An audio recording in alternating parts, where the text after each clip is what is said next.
안녕하세요. 주류 언론의 편향성을 깨우치고 미국과 국제사회 바로 알기 방송 마이클 심입니다. 러시아의 우크라이나 침공이 4일을 넘어서 몇 시간만 있으면 5일째로 접어들고 있습니다. 불과 몇 시간 전에 나토 의장이 미국의 언론과 인터뷰하는 과정에서 이런 이야기를 했습니다. Russian President Vladimir Putin puts deterrence forces, including nuclear weapons, on high alert. 이 말은 러시아 대통령 블라디미르 푸틴이 핵무기를 포함한 병력으로 방어력을 격상시켰다, 이런 이야기인데, 이러고 있는 와중에 세계 최고의 초강대국인 미국의 그 민주당 정부는 의회에다가 $6.4 billion, 그러니까 64억 달러의 그 긴급 우크라이나 전쟁 자금을 신청한다고 합니다. 뭐 사후 약방문 같은 격인데, 뭐 지금 당장 시작했으니까 64억 달러지, 이제 앞으로 이게 장기화되면 뭐 100억 달러가 될지 200억 달러가 될지, 아무튼 그 미국 국민의 그 세금 부담만 늘어나게 생겼습니다. 자, 제가 그 지난주에 우크라이나 전쟁이 발발한 그 소식을 듣고 바로 그 영상을 올렸는데, 지난 며칠 동안 여러 그 시청자분들이 그 댓글도 달아주시고 아주 훌륭한 그런 그 질문도 해주시고 했는데, 제가 시간 관계상 일일이 대답을 그 댓글을 못 드립니다. 그래서 오늘 영상에서 그 많은 질문과 이 댓글에 그 포괄적인 대답이 될 수 있는 그러한 그 말씀을 드리도록 하겠습니다.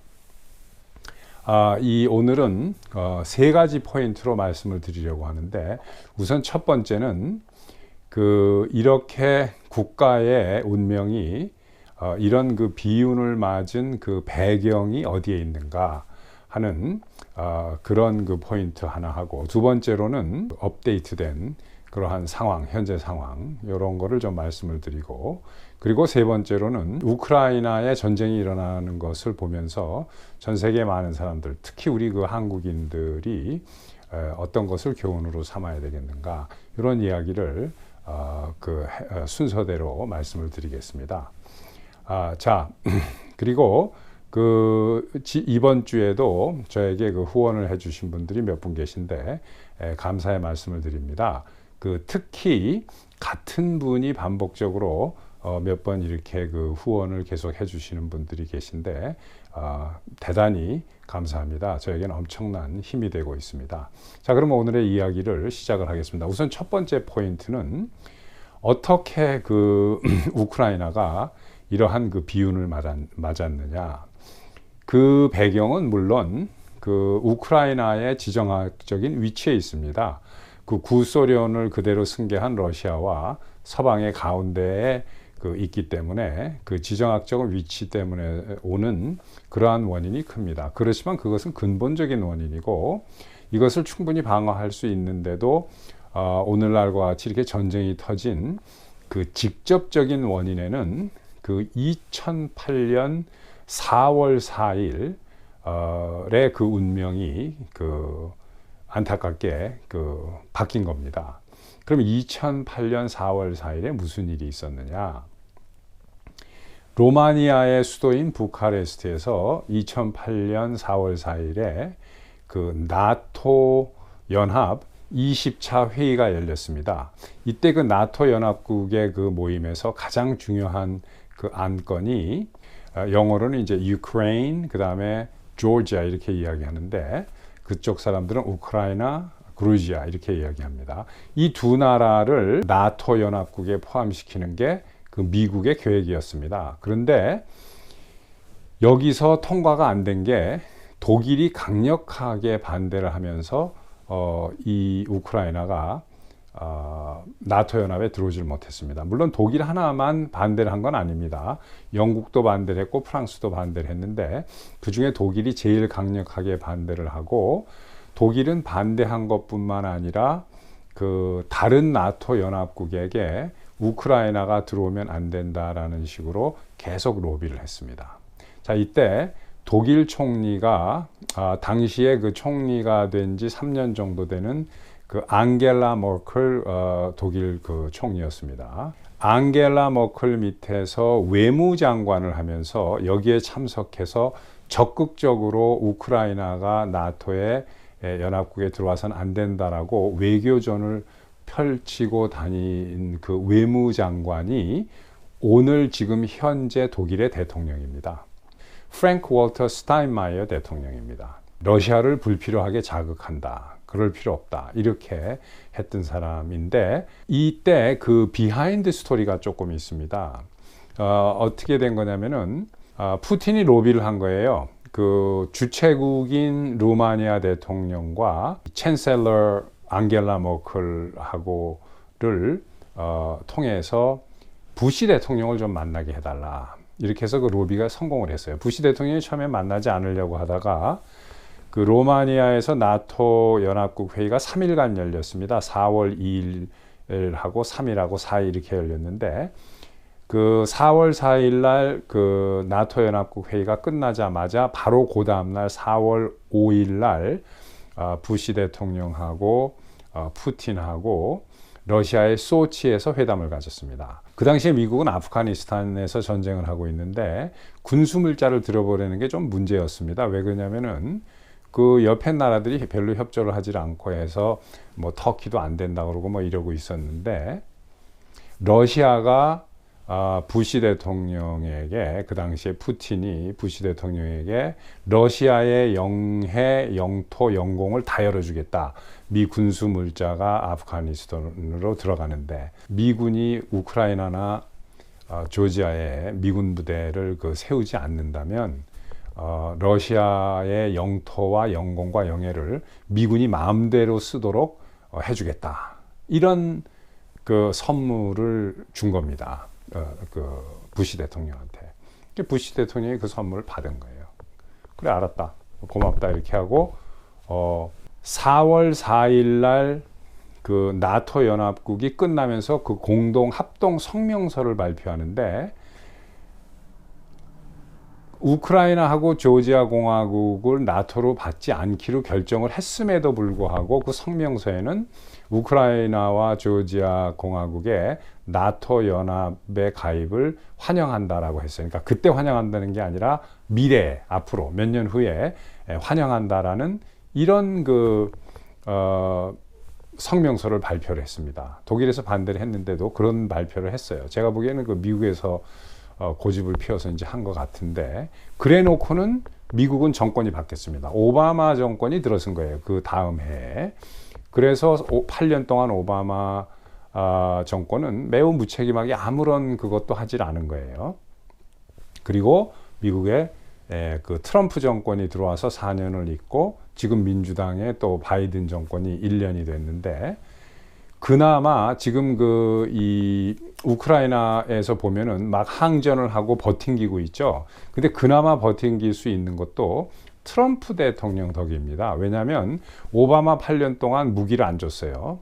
그리고 지금 바이든도 아무것도 안 하고 있죠. 근데 트럼프 4년에 무기가 들어간 겁니다. 방어용 무기가 다 들어간 거예요. 스팅거 미사일 시스템하고 지대공 요격 미사일 같은 거, 그 다음에 제블린 같은 거, 대전차나 대장갑차를 자동으로 스위치만 누르면 계속 보고 끝까지 팔로우업을 안 해도 한번 누르면 가서 무조건 자동으로 맞게 돼 있는 이런 게 들어간 거예요. 그래서 지금 러시아가 이게 하루 이틀 만에 끝날 줄 알았는데 못 끝나고 지금 4일이 넘어서 5일째로 들어가고 있는 겁니다. 장기적으로 전쟁이 끌면은 푸틴이 이제 불리하게 되겠죠. 자, 그런 비하인드 스토리가 있습니다. 그런데 2008년 그때 4월 부카레스트 나토 연합회의에서 독일과는 정반대로 강력하게 우크라이나의 나토 연합의 가입을 강력하게 추천하고 밀던 나라가 있습니다. 그게 폴란드입니다. 폴란드의 레크 카진스키 대통령인데, 폴란드의 레크 카진스키 대통령은 강력한 반공주의자입니다. 그리고 폴란드라는 나라는 그 독일과 러시아에서 엄청나게 고초를 당한 그런 나라예요. 2차 대전 때 독일한테 의도 터지고 뭐 러시아한테 의도 터지고 국민들이 막 산산조각이 나고 가장 고초를 심하게 겪은 나라가 러시아입니다. 러시아가 아니라 폴란드입니다. 그러니까 이 폴란드 대통령은 또 러시아가 얼마만큼 그 무서운 나라고 그런 나라인지를 잘 아니까 강력하게 밀은 거예요. 근데 이 폴란드의 카진스키 대통령이 그로부터 정확하게 2년 후에 죽었습니다. 부부가. 어떻게 죽었느냐? 부부만 죽은 게 아니에요. 그 내각의 장관들, 차관들, 그 다음에 그 폴란드의 그 합참의장부터 육해공군 해병대 이 모든 그 스타들, 지휘관들 다 죽었어요. 96명이 죽었는데 어디서 죽었느냐? 러시아 공군기지에서 죽었습니다. 자, 이게 무슨 어떻게 된 스토리냐면은 1940년대 그 2차 대전 때 소비에트가 그 폴란드의 그 장교들, 군인 장교들하고 폴란드의 그 정보 부대에 있었던 사람들을 22,000명을 끌고 갔어요. 소련으로. 그냥 22,000명을 학살을 해버렸습니다. 다 죽여버린 거예요, 그냥. 이러한 무지막지한 일을 이제 그 소련이 저질렀는데, 폴란드의 카진스키 대통령이 그 묘소에 참배를 하러 간다고 부인과 그 대통령 영부인과 내각의 골자 멤버들을 다 끌고 간 거예요. 근데 그 비행기가 러시아 그 공군 기지에 이제 내리게 착륙이 거의 다 되고 착륙하고 있는데 하늘에서 터져서 모든 사람이 96명이 탑승하고 있었는데 전원이 다 몰살됐습니다. 그래서 뭐 증거는 없지만 많은 사람들이 푸틴이 2008년도에 부카레스트 나토 그 연합회의에서 강력하게 우크라이나와 조지아 공화국의 나토 가입을 끝까지 주장하면서 했던 폴란드 대통령을 네가 그렇게 나오면 내가 러시아가 어떻게 하는지 한번 보여주겠다 하고 그냥 비행기를 폭파해버린 이런 걸로 의심하는 사람들이 상당히 많습니다. 여러분들 상상에 맡길게요. 저도 뭐 그 진위는 모릅니다. 근데 팩트만 말씀드리는 거죠. 자, 그리고 이 앙겔라 머클은 동독 사람이라고 우리가 봐야 됩니다. 앙겔라 머클은 태어나기는 서독에서 태어났어요. 함부르크에서 태어났는데 갓난 아기 때, 그러니까 생후 3개월이 돼가지고 동독으로 가서 나중에 통일되기 전에 동독 정부, 공산당 정부의 대변인까지 지내다가 통일을 맞은 사람입니다. 근데 어떻게 된 거냐면 이제 앙겔라 머클의 아버지가 성직자예요. 그래서 목회자인데 앙겔라 머클이 태어나자마자 바로 이 동독에 있는 교회로 이제 발령을 받았어요. 생후 3개월이 돼서 동독으로 갑니다. 그래서 동독에서 쭉 큰 거예요. 그래서 14살이 됐을 때는 그 동독의 그 공산당 청년동맹에 들어가 가지고 활동을 하고 대학은 칼 마르크스 대학을 나왔습니다. 칼 마르크스 그 대학을 졸업을 했는데 거기서 물리학을 전공을 했어요. 근데 특이한 사항이 이 사람이 그 결국은 박사학위를 그 퀀텀 케미스트리로 박사학위를 받았는데 대학 때부터 박사학위 받을 때까지 특이한 상황이 한 두세 개 있습니다. 우선 그 첫 번째 특이한 상황이 뭐냐면은 이 앙겔라 머클이 이제 대학 생활을 할 때 그 렙시그 대학에서 그러니까 칼 마르크스 유니버시티입니다. 학교 이름이. 근데 렙시그에 있었는데 거기에 무슨 그 유적지가 하나 있는 거예요. 옛날부터 내려온. 근데 그 유적지가 이제 좀 무너지고 상하고 했으니까 그 유적지를 보존하고 보호한다라는 클럽을 만든 거예요. 그리고 또 레크리에이션 클럽 같은 거를 만들어서 학교에서 그 학생 사조직이 인정이 안 될 때입니다. 그때 1970년대인데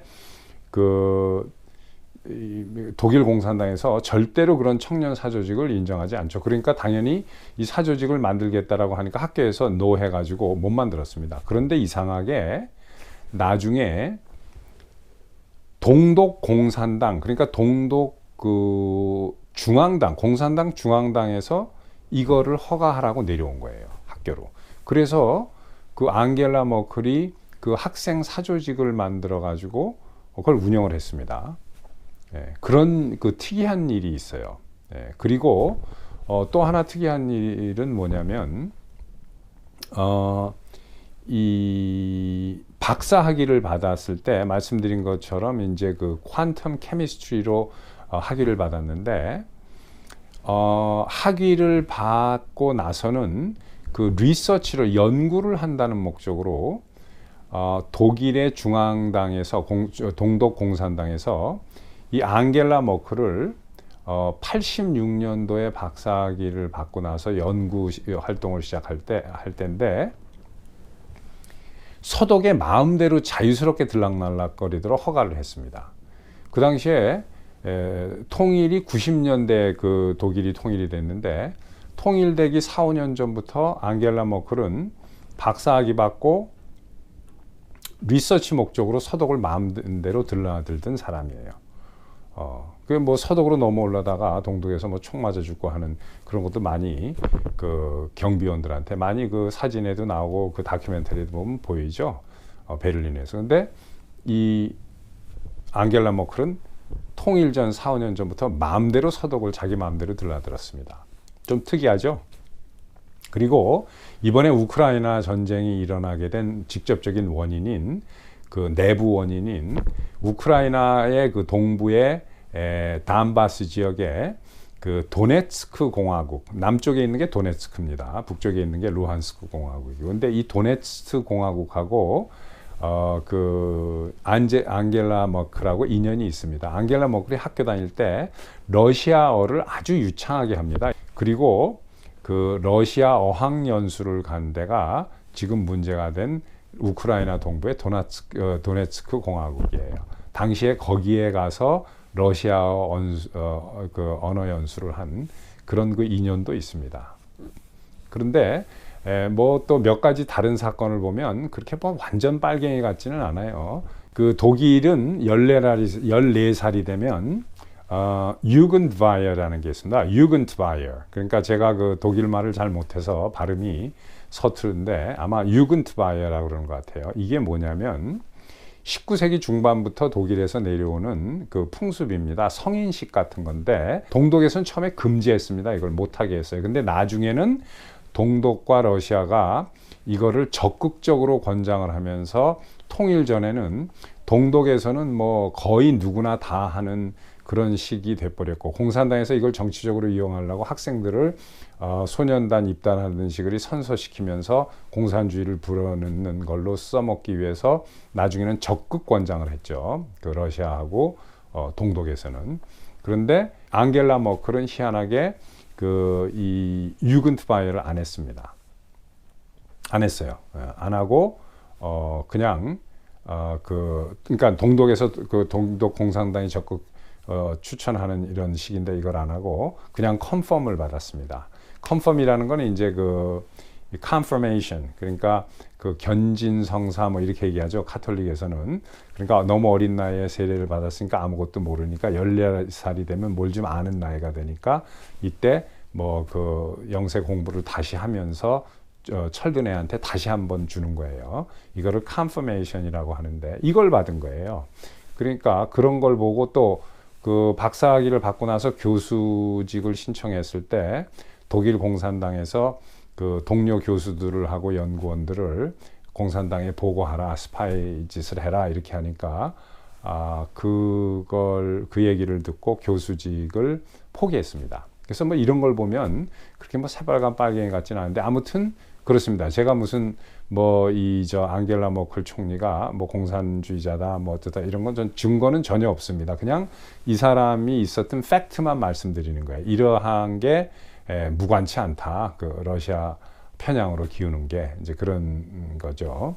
그리고 그 당시에 그 외무장관을 했고 지금 현재 그 독일의 그 현직 대통령으로 있는 이 그 스타인마이어 이 대통령은 슈로드 총리가 있었어요. 거하트 슈로드라는 사람이. 이때 이 사람이 뭐냐면 정보 책임자를 했었던 사람입니다.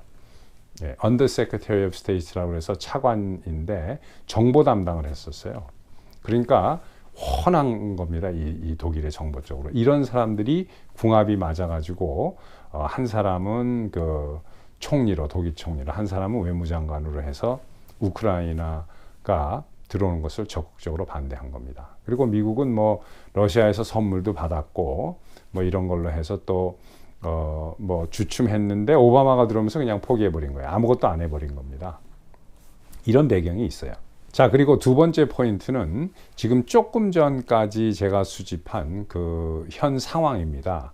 우선 그 우크라이나의 대통령 그 젤렌스키 대통령은 그 항전하자, 뭐 도망갈 줄 알았는데 그렇지 않습니다. 이 사람이 코미디언 출신이에요. 그 키예브 시내에 모처에 나타나서 셀카로 이렇게 자기 자신을 찍어서 SNS에서 올리고 이렇게 했습니다. 뭐냐, 모든 우크라이나 사람들이 모여서 우리 항전하자, 나라를 지키자, 뭐 이렇게 대단히 그 용감하고 훌륭한 지도자의 모습을 이렇게 보이고 있습니다. 그리고 이 사람이 또 뭐라고 이야기를 했냐면 What I need is not ride but weapons 이렇게 얘기했어요. 그러니까 내가 지금 필요한 것은 라이드가 아니라 무기다 이런 얘기죠. 라이드 아시죠? 여러분들 이렇게 운전해주고 할 때 우리가 라이드 준다고 그러잖아요.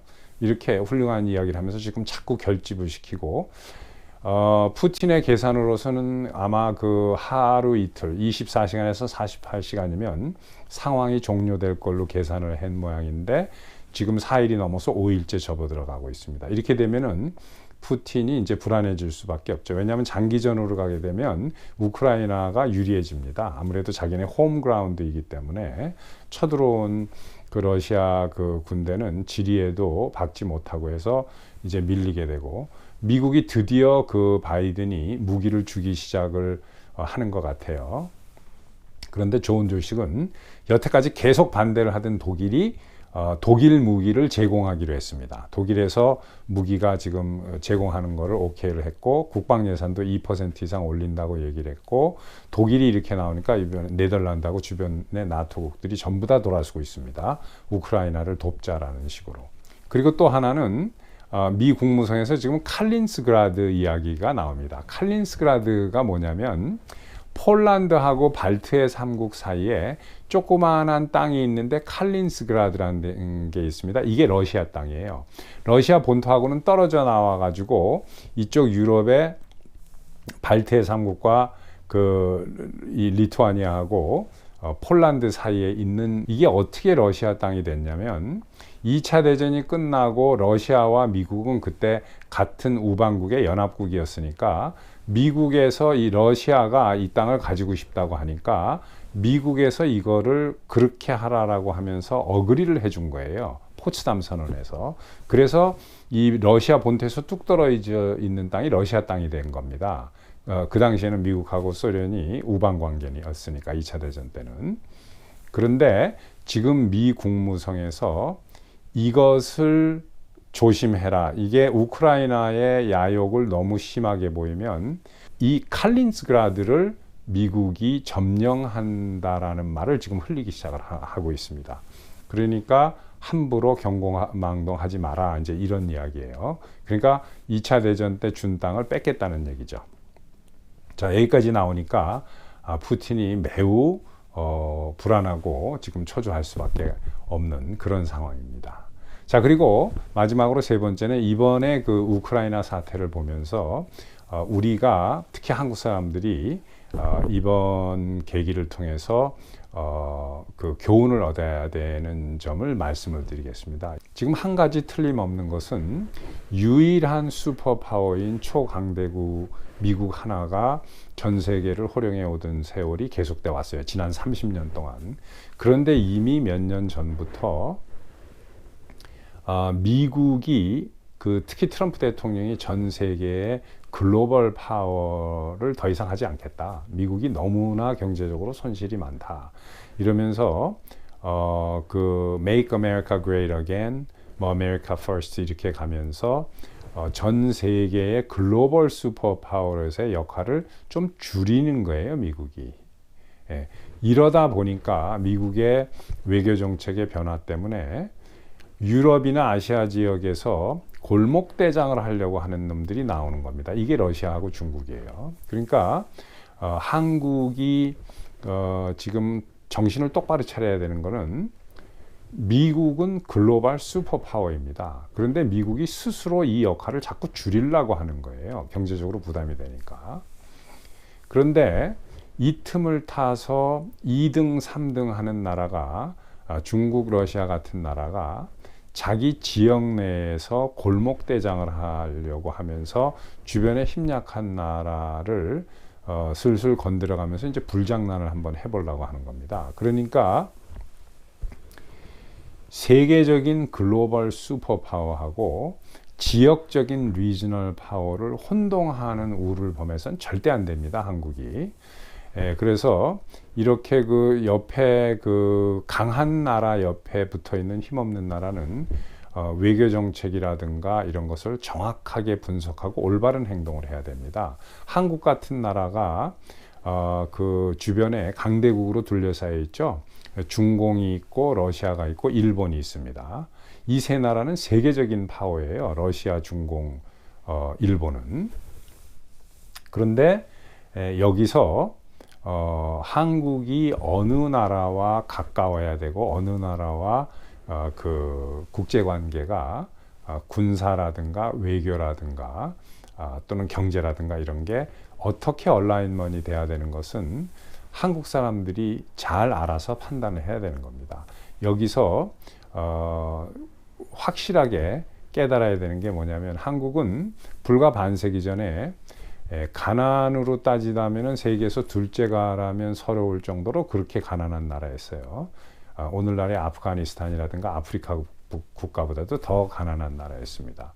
그런데 반세기 만에 세계 뭐 경제 10위, 13위 이런 대국 경제 강국으로 그 발돋움하게 발전한 이런 기적과 같은 발전이 어떻게 해서 이루어질 수 있었느냐?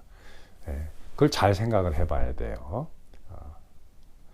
그래서 만약에 정말로 전 세계에 영향을 줄 수 있는 글로벌 슈퍼파워와 옆에서 그 골목대장 노릇을 하려고 하는 이 리지널 파워를 구분을 못하는 우를 범하게 되면 한국은 100년 전에 고종이 국제적인 그 관계를 잘 파악하지 못하고 경고망동을 했다가 민족 전체가 씻을 수 없는 그러한 불행을 맞은 그런 일이 한국에 다시 재발하지 말라는 법이 없습니다. 물론 미군이 한반도에 그 주둔하고 있는 한, 남한에 주둔하고 있는 한, 뭐 한반도가 그냥 뭐 저렇게 우크라이나 꼴이 나는 뭐 그런 일은 없겠지만 만약에 미국이 없는 대한민국을 한번 상상을 해 보십시오. 우크라이나 꼴이 나지 말라는 법이 없습니다. 그래서 우리가 이런 것들을 잘 알고 정신을 똑바로 차리고 그 일본 같은 나라는 우리가 자꾸 과거를 생각하는데 오늘날의 일본은 1945년도까지의 일본이 아닙니다. 지금 일본은 민주화되어 있는 나라예요. 해양 세력이고 미국과 가장 가까운 연계를 맺고 있는 나라고. 그런데 한국이 여기서 그 일본의 과거의 역사만 가지고 일본을 적대시하는 이런 것은 매우 바보 같은 그런 거죠. 그래서 국제관계라는 것은 이러한 힘의 역학을 잘 알고 현명한 지도자들이 올바른 선택을 해야 되는 겁니다. 자, 오늘 여기까지 하겠습니다. 구독, 좋아요, 알림 그리고 많은 분들과 같이 공유해 주셨으면 감사하겠습니다. 또 뵙겠습니다.